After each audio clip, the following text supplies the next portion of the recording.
Hi, welcome to Culturally Determined.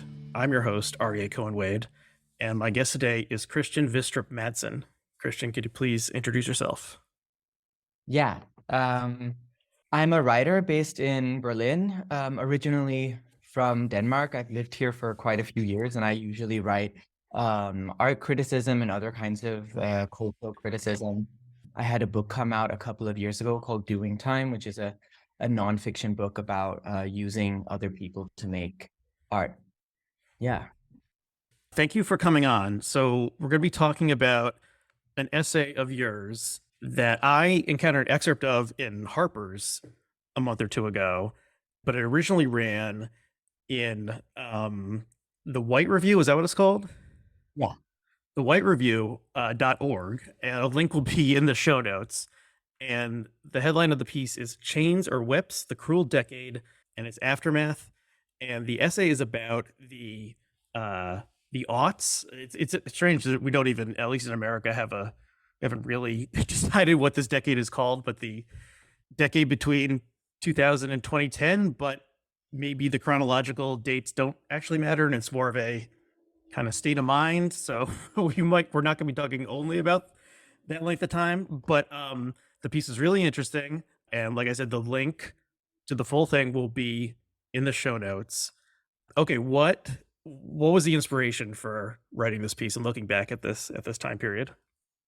Um, what was the inspiration? So I think it came out of, I guess, in the last 10 years, having followed contemporary culture, especially through art, but also through music, television, whatever else, celebrity culture, having followed the last decade very closely and kind of commented on it through my writing and my art criticism, being in a constant conversation about, a lot of the time, identity politics, basically what types of affect were kind of floating around in the contemporary during the first, well, all of the years of my work life so far.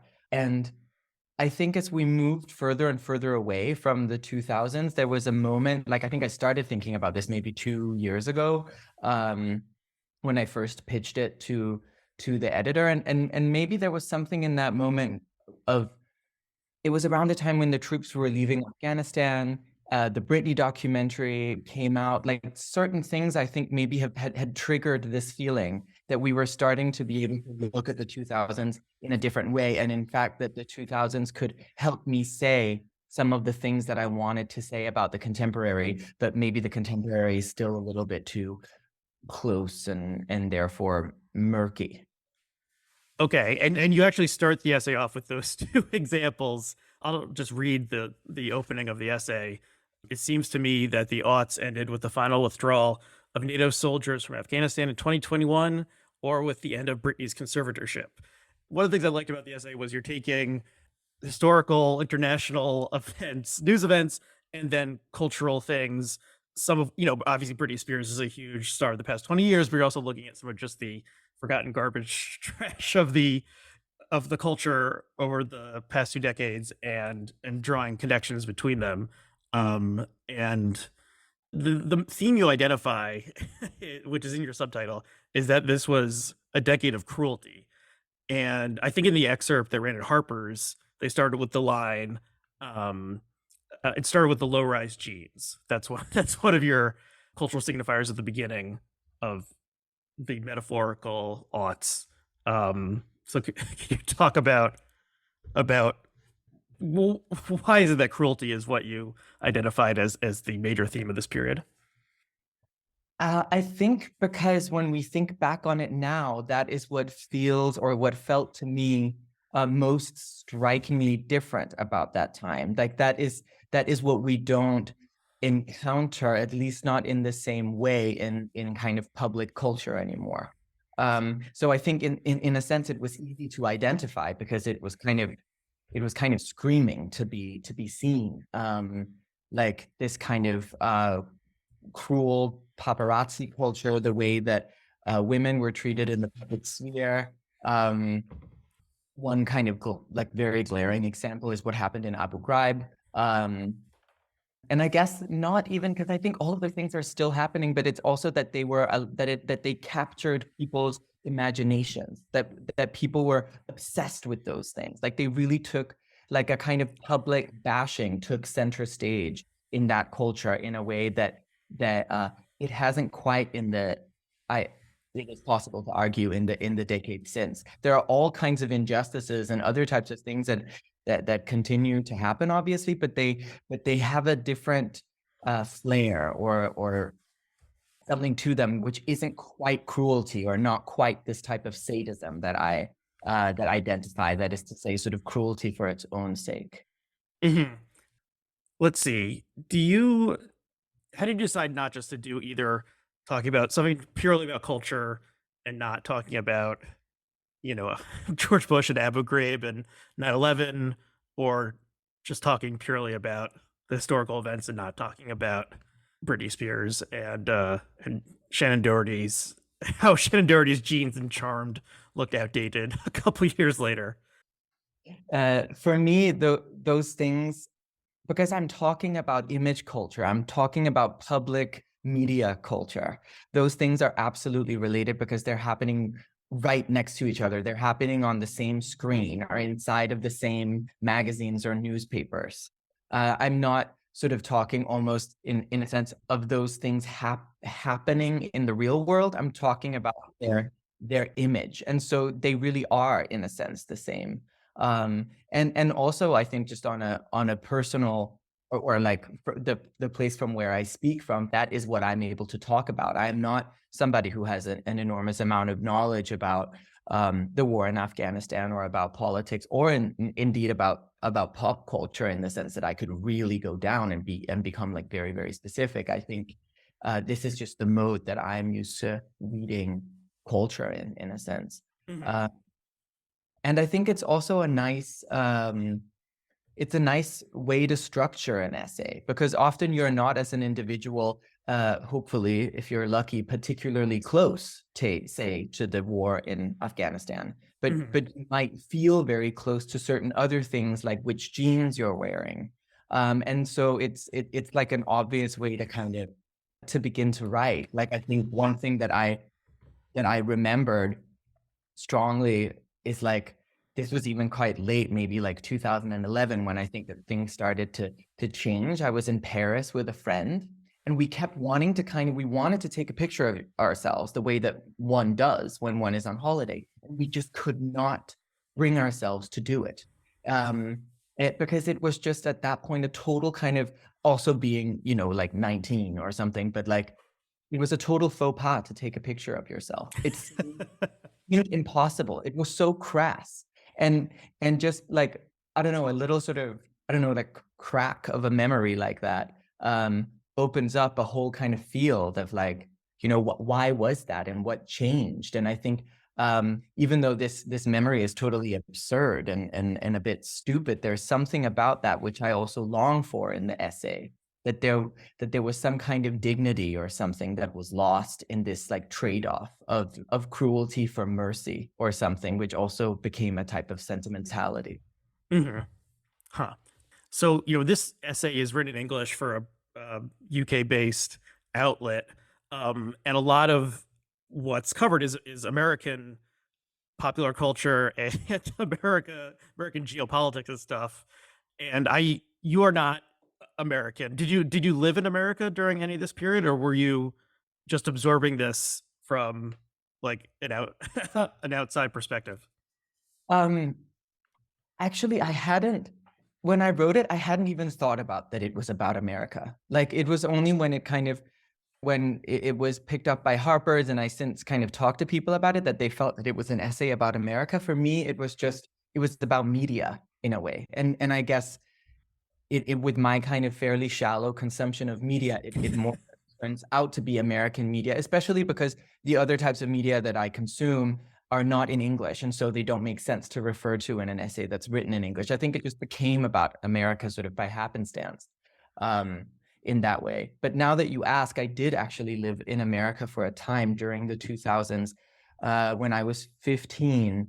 I was on one of these exchange periods where I lived in a small town in Idaho, Oh wow. um, which was a very, very intense experience, actually, and which I think probably taught me a lot about America, but not in a way that has been like very conscious to me, and not in a way that consciously fed into this essay, actually. But I guess it's there.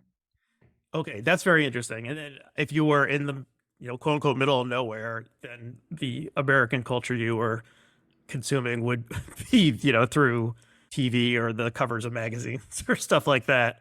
That's interesting. Do you think, like, is it that American culture is so dominant on this level of image and spectacle and trash TV, like that it sort of has to set the global standard, or is it more like, you're writing for an English language outlet, so you're not going to be talking about German cultural, German TV shows?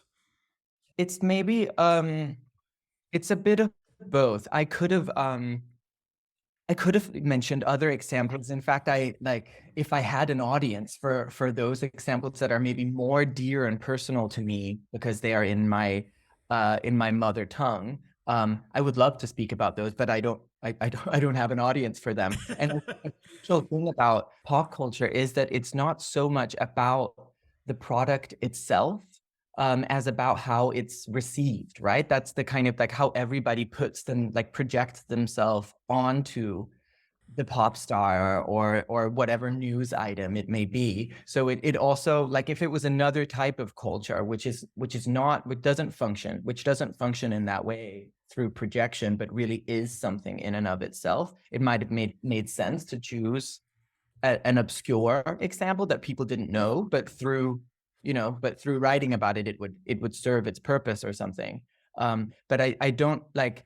It's interesting that pop culture, it's really, you have to hook people. You have to talk about something that people know. It's like singing karaoke. If other people don't know the song, Okay, that's interesting. And yeah, certainly almost no non-English language popular culture like permeates American popular culture. Like very occasionally there's a movie in that's has subtitles that breaks through, like a Parasite, a couple of years ago, but we're most in America, we're mostly consuming American and British TV shows and music and movies and stuff like that. So we're sort of, I even someone who fancies themselves sort of like a culturally aware person has no idea what is happening in German, popular culture right now, or at least I don't. Maybe other people do. When we're talking about it, I'm also suddenly, it comes to mind that maybe it is also part of the period that the 2000s was a I don't know, it had a kind of unabashed and glamorous kind of neo-colonialism to it. Like, I think in the decades since, there also, because of the media landscape has changed to the extent that it has, but there was this sense that where I feel like now maybe people are more interested in reviving regional cultural fields in all arts, in all fields of culture. And during that time, it was really, everything was about New York, like, and sort of shamelessly so. Like, we didn't want for anything else. The apartments in Copenhagen were decorated like a New York loft. That's what it in the adverts from the real estate agent. And I think that has changed also. And maybe that is part of why this essay is the way it is. Uh-huh. So one person you discuss a little bit is Diane Sawyer, the TV journalist, interviewer of celebrities and important newsmakers. And you quote from a couple of her interviews, and she had one that was brought back into the interview with Britney Spears was part of the documentary, looking, reassessing her case or whatever, and the way that, I guess that interview was like 12 years prior to when people started looking at it again, and it does seem like the way Sawyer acts and interacts with Britney and sort of shaming her and stuff is, yes, does seem like a totally different era. What about Diane Sawyer? What do you find interesting about her? um, yeah, that interview is really an exercise in coldness and cruelty, to uh, phrase the title of Deleuze's book that I also talk about. That it's just so, she's so incredibly sort of professional in that moment, and that fascinates me. I think that to be so to be serious, and to be serious at the expense of how you come across, is something that struck me now as kind of exotic. That she's so married to her sort of, I don't know, her idea of journalism as something that serves an audience. Like, I think that this was kind of what I sort of hooked onto, that she's after a story.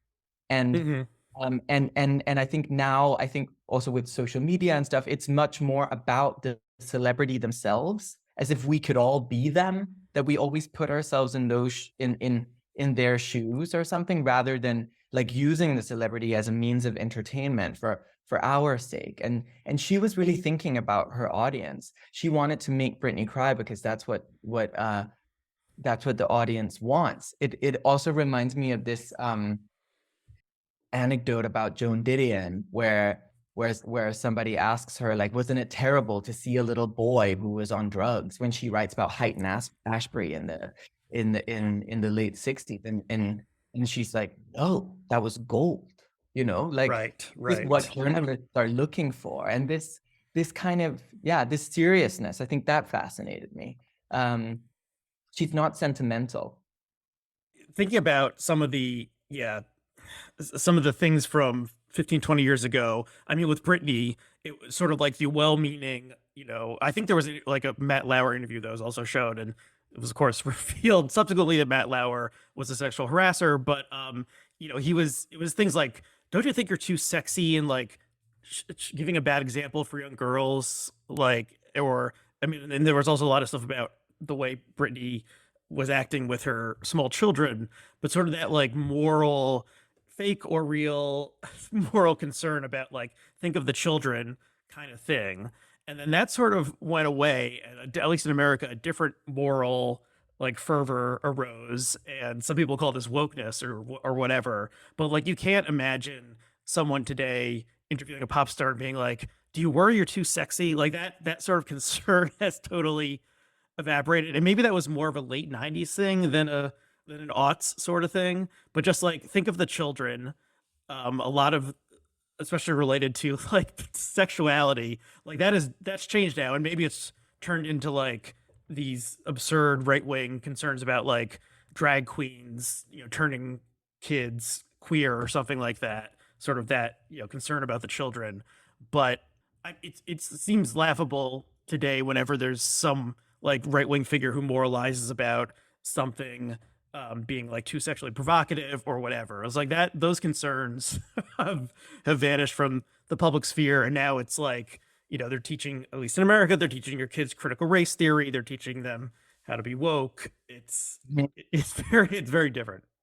Yeah, in a sense, because I think that this example that you give um with this drag queen story hour, which I also find completely absurd, but it is in many ways the same as the Britney example, because um the drag queen is a kind of sexual ambiguous archetype, and very much in the same way, this kind of um this like young girl who could just as easily have been a young boy, um, is very often in art history a young boy, who is too sexy, who is captivating, and who is destroying, in a sense, the one who looks at her. It's a kind of well-known trope, I think, in throughout art history, and it catches the public's attention. And then it was Britney, and now we have the drag queens. These figures are always and it often has to do with it with sexual ambiguity, that it does something to people's desire, which they hadn't anticipated or something. Um, Yeah, and even, I mean, thinking about this more, like the fear, like, Britney Spears, "Baby One More Time." It was like, taking the schoolgirl thing, make it too sexy. So the fear would be, your 12-year-old daughter is gonna wear a short skirt and, get pregnant, and that'll be that for her.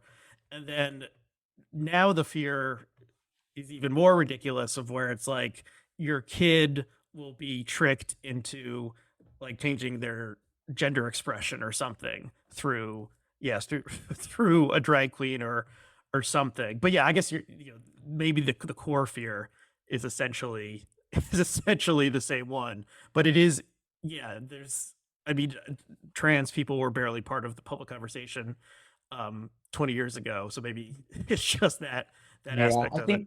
I think whenever something is absurd to that level, it is because it triggers something unconscious, or like it's because there's some kind of greater cultural force, because it is like it just doesn't make any sense. The reason why children, like young kids, get pregnant is because they don't teach, like where I was in Idaho, all like I've never seen so many pregnant children, and it's because they don't believe in abortion. Like there are other reasons for this than whatever's on MTV.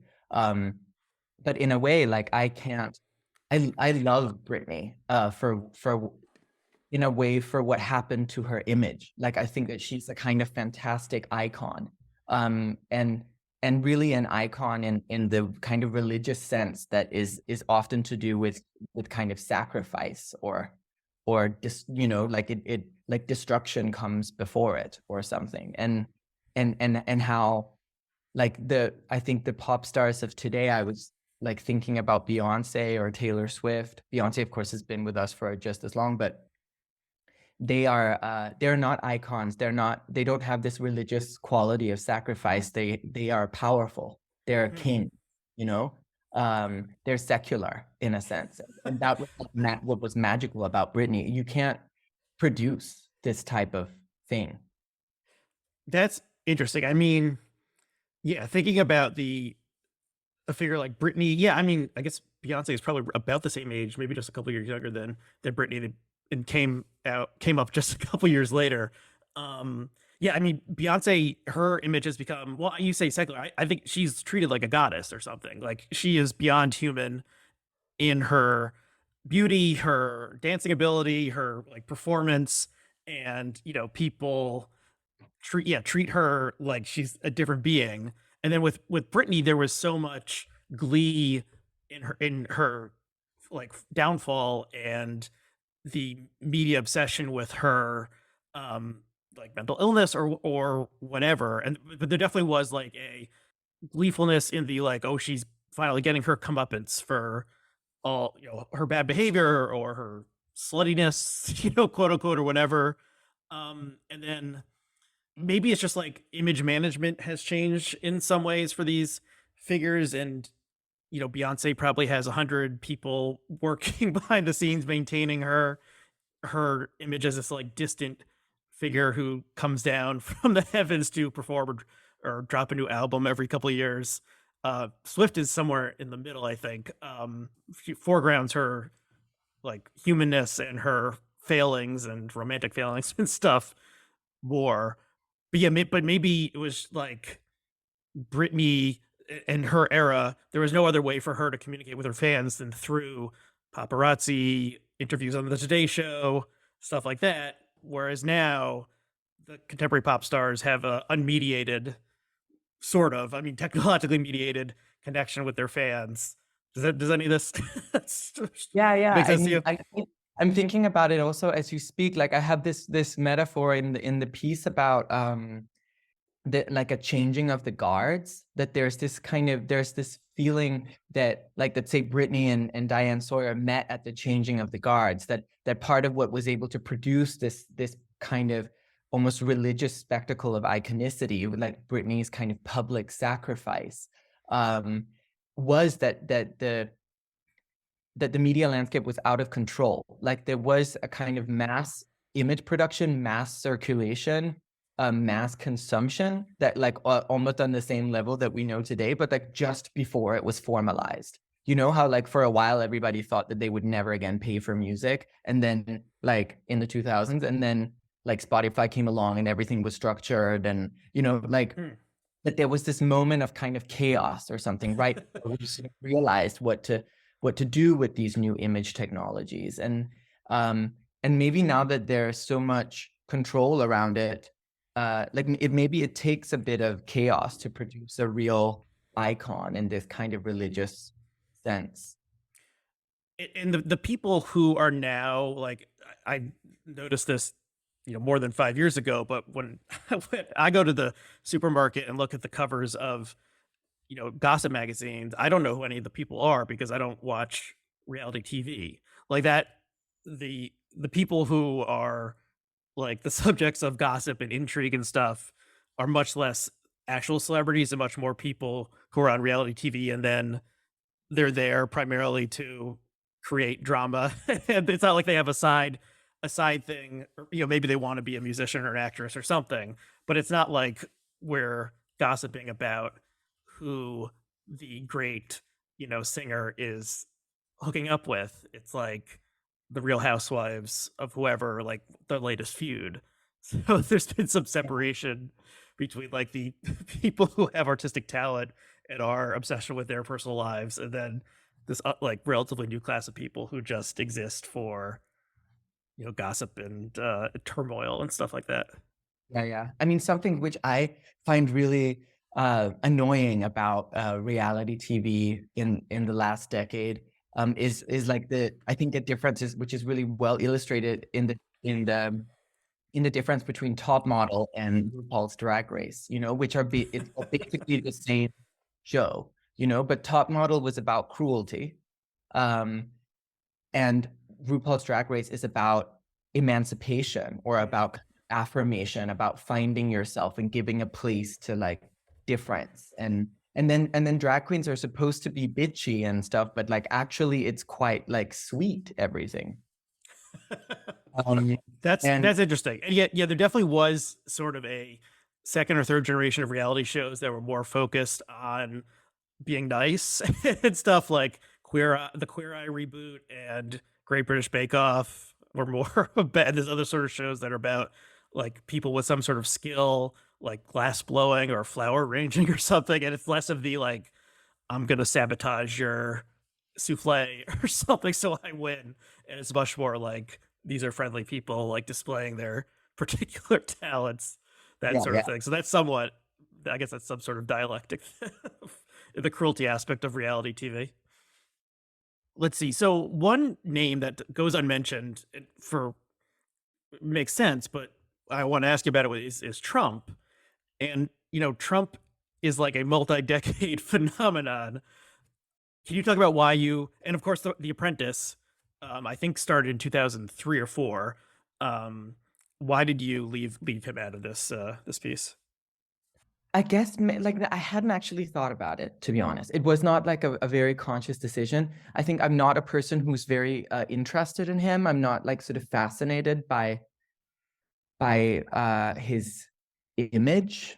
Mhm. Um, and in a way, it's also like part of what it says in the very end of the piece, that like that where I speculate that maybe one of the reasons why all the same stories are being restaged, like these reboots of like Gossip Girl or whatever, is because no story we've come up with since has actually been better than those that kind of where the blueprint kind of came from the 2000s. And in a sense, I think that Trump is not a good story. Um, he's like a tragic story, like a kind of like a like there's something so base about him, like in the sense that Britney has this kind of archetypical grandeur. Even in her tragedy, she kind of really shines. And Trump is like a fool menace, or like it's not like somehow his image is not sophisticated enough for me to really kind of have ever been interested in. Huh. Okay, that's interesting. And of course, if you lived in America during the Trump years, his image was inescapable because he projected his image and voice nonstop to the citizenry, and so that was bad. But it's he's, if we associate him primarily with one decade culturally, it would be the 80s. Like he's an 80s guy. That's when he came up, and that's when he was like dominating New York tabloids and stuff, and built this. His company became big. He built a legend of himself.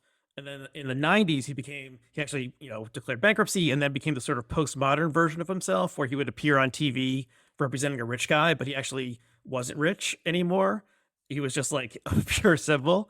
And then he reinvented himself again in the 2000s with Apprentice. And that was a show a lot about cruelty because I watched this is like one of the few shows I watched when I was in college, and it was extremely entertaining. So I remember the first two seasons pretty well. And it was like, the final part of each episode would be like the boardroom, and the contestants would come in and Trump would like grill them and yell at them. And it was really like he was like the stern guy in charge who was like, you screwed up, you're out of here, you're fired. And so that was like another addition to the Trump image or mythology, was that, he was the one who could make the tough calls. And Yeah. yeah, he was an asshole, but like, he could sort things out. And then he like rode that into the presidency, bizarrely. So Yeah. I think if it wasn't for The Apprentice, he would never have been able to run for president, because it brought him, he was a joke in the late 90s. Like he Mhm. would be on Fresh Prince of Bel-Air or something. But Right, right. And another really interesting way that this, because you were asking in the beginning, like how these seemingly banal things connect to the big ones, in sometimes really straightforward ways they do. yes, yeah, I mean, that he was a reality TV star, and that sort of was a way of recasting his image as the businessman who knew everything. And of Mhm. course, everyone, even by 2016, everyone knew reality TV was fake. And and yet somehow he was able to pull this off. So that's kind of Yeah, crazy. yeah. But it does make sense that you would not want to I bring him into think this. it's also just a like because when you put it like that, like it does sound very interesting, and The Apprentice in a sense is the male version. There are probably women on it too, but it's the essentially male version of Top Model. Yes, Um that's a good point. It's the same. It's the same. I don't know which one was first actually, but it's the same essential thing. There's competitions and then a final thing, and it's not Tyra Banks. It's Donald yeah. Trump sending you packing Um home. But and maybe she's a bit better. Maybe she's not exactly cruel, but she's a bit better at being mean. I think that Donald Trump like doesn't have the sophistication for cruelty. Like he's more just violent or something. Um, interesting. which I think also, if you start to talk about sadism, it's a different thing. There are very fine lines to be drawn there. But maybe Trump and The Apprentice is also the beginning, in a sense, of this kind of entrepreneurial DIY culture, which dominates social media now, and which is in a way the end of like the Diane Sawyer reign of like professionalism. That everyone is a happy amateur, like anybody, like some dude with a TV show can become president. If he could do it, anyone can, kind of thing. That's interesting. I mean, his Trump's, definitely delights in the suffering of others, and so I think that's sadistic. Well, can you talk? I mean, you mention like theories of sadism and masochism throughout, and this book by, is it Deleuze? I don't know any European theory, so I can't even pronounce their names. But can you talk a little bit about the concepts of sadism and how you applied those to this? Yeah. So it's all a kind of murky territory, and there are many different ways to talk about it. But the way that Gilles Deleuze talks about it in this book called Coldness and Cruelty is that he really makes a totally sharp distinction between sadism and masochism, where like a lot of people will assume that like, oh, the person doing the beating is the sadist and the one receiving the beating is the masochist. Deleuze says no, that it's not about who does what, it's about the nature of the pain that is inflicted. And there he characterizes sadism as this kind of more cold, impersonal, almost mechanical type of action, which is to do with repetition and hollowness, in a sense, where masochism is about rules and morality and basically chains rather than whips, as the title says. And that's also why I'm kind of able to project one onto the 2000s and one onto the 2010s, and in a sense separate them. Mm-hmm. Oh, can you talk a little bit about, you write that the like malady of the 2010s was anxiety, and the malady of the 2000s was like an eating disorder or bulimia or something like that. Can you talk about about that idea? So obviously it's kind of a controversial thing to use disorders as in a sense metaphors or emblems. But I think I don't do it in a way to diminish their impact on the lives of individuals, but more actually to kind of elevate them. Like I do think that when people have these feelings, it belongs to collective culture and to wider trends, right? And I think in terms of the 2000s and anorexia, it's both literal in the sense of I recall the girls in school pulling at their sleeves because it looks very chic to be cold because you're too skinny, and like that there are certain aesthetic trends like having nothing in your kitchen except for one red thing from Cartel, or like that there were certain this kind of idea of the minimalist home, which at least in Europe was like very prevalent, everything being white, that there was something anorexic, like a sense of purging, all these home makeover shows that were about throwing things out, getting rid of your past. It was about being as small as possible, but in a way, in the grandest way possible, where like in a sense, identity politics in the 2010s is much more accumulative. You know, you add things to yourself, pronouns, diagnoses, and blue hair, and wig piercings, and like it's really more. It's the opposite, kind of just in like structurally in terms of how it figures subjectivity. Yeah. Okay, that's interesting. And in sort of the idea of once if you want to become like famous online or something, you have to like differentiate yourself in some way, and yeah, listing all of your there's like these competing like urges to both be like an individual person and then to like categorize yourself in these certain ways that reveal who you are, like you're a Libra and you're INTJ and you're a Hufflepuff and you're Enneagram 7. I don't know what any of these things actually mean, but like listing all those things and then like you're the only one who has all 7 of them is like a very modern thing of where everyone is like constructing, like very obviously constructing this persona for online interactions that was more like something you just do in like a construction of the self was a more individual project, or at least a less like publicly obvious one. Yeah. Before all that. Yeah, and which I think relates to the image production as well. The kind of difficulty of even taking a single picture of yourself in the 2000s, and then this kind of proliferation of endless selfies. The self becomes huge, I think, also because it is externalized. There's not a lot inside anymore. And maybe also, as Deleuze says about sadism, it is about condensation, like the self in the 2000s was in a weird way condensed because the public culture was so brutal that you had to really keep everything very close and I don't know, protect yourself. Is there anything else? I think we're about towards the end of our time. Is there anything else you want to add or mention before we wrap things up? No, I don't know.